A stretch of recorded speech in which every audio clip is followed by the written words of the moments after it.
కవిత కేటీఆర్ జైలుకు వెళ్లడం ఖాయమన్నారు మంత్రి కోమటిరెడ్డి వెంకటరెడ్డి. అవినీతికి care of KTR, Kavitha BRS లీడర్లని ఆరోపించారు. కాంగ్రెస్ పార్టీని ప్రశ్నించే దమ్ము బీఆర్ఎస్ కు లేదన్నారు.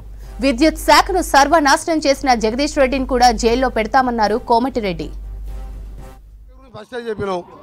రేపు మాపో జైల్లోకి పోయే కవిత, జగదీష్ రెడ్డి తప్ప కేటీఆర్ తప్ప ఎవరు దొరకలేదు. మీకు మంచిది. మా ముఖ్యమంత్రి గారు అయిన తర్వాత రెండవ రోజే 30 లక్షల మంది ఉచితంగా మహిళలు, అక్కా చెల్లెళ్ళు నవ్వుకుంటూ ఇవాళ పెళ్లిళ్ళకి పోతున్నారు, బిడ్డ ఇంటికి పోతున్నారు, దేవస్థానానికి పోతున్నారు, సంక్రాంతి పండుగ ప్రతి ఇంటికి పోయి వచ్చిండ్రు. 30 లక్షల మంది ప్రతిరోజు 11 కోట్ల బర్డెన్. నువ్వేమో అడగక నేను చెప్పినా నువ్వు ప్రతిరోజు 10 లక్షల రూపాయలు, 10 కోట్ల రూపాయలు భారంగా భావిస్తున్నాం మేము. మాకు ఇవాళ మా అక్క చెల్లె పేదవాళ్లకు ఇవాళ నెలకు 200-300 రూపాయలు మిగిలిస్తున్నాం. ఆరోగ్యశ్రీ 10 లక్షలకు పెంచినాం. 2 మాసాల లోపే గ్యాస్ సిలిండర్ కానీ, ఫ్రీ కరెంట్ యూనిట్లు కానీ ఇవన్నీ కూడా ఇవ్వబోతున్నాం.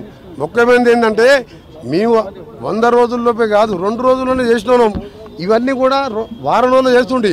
కానీ మా కర్మ గవర్నమెంట్ వచ్చిన మొదటి క్యాబినెట్లో ప్రభాకర్ రావు అనే 82 ఏళ్ల ముసలా యంగ్ యువకుని పెట్టుకొని 70,000 కోట్ల రూపాయల నష్టాల బాధపడి యాదాద్రి, భద్రాద్రి, ఛత్తీస్గఢ్ కరెంట్లో కొనుగోలులో, ప్లాంట్ల నిర్మాణంలో నామినేషన్ బేసిస్ మీద 70,000 కోట్లు నష్టాలు పరిచిన ఆ పెద్ద మనిషి మీటింగ్ ముఖ్యమంత్రి గారు పిలిస్తే కూడా రాకుండా తప్పిపోయాను.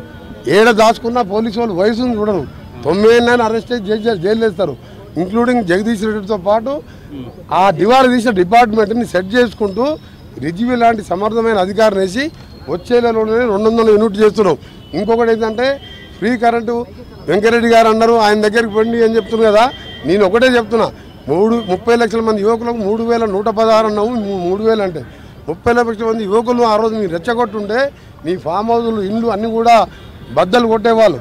6 లక్షల కోట్లు అప్పు చేసి ఇలా మేడిగడ్డ పిల్లలు కూలిపోతే 3 ఏళ్ళకే 70 ఏళ్ళ కింద సాగర్ కింద ఒక లైన్కు సిమెంట్ మరకు కూడా గిద్దపడలేదు.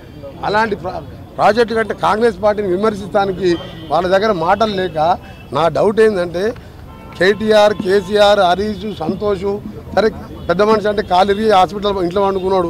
ఈ 3-4 ఎప్పుడు ఏమవుతుందా, ఎప్పుడు మెంటల్ హాస్పిటల్ పోతారా మాకు కూడా డౌట్ ఉంది. దానికంటే హాస్పిటల్ మెంటల్గా జాయిన్ కాకముందే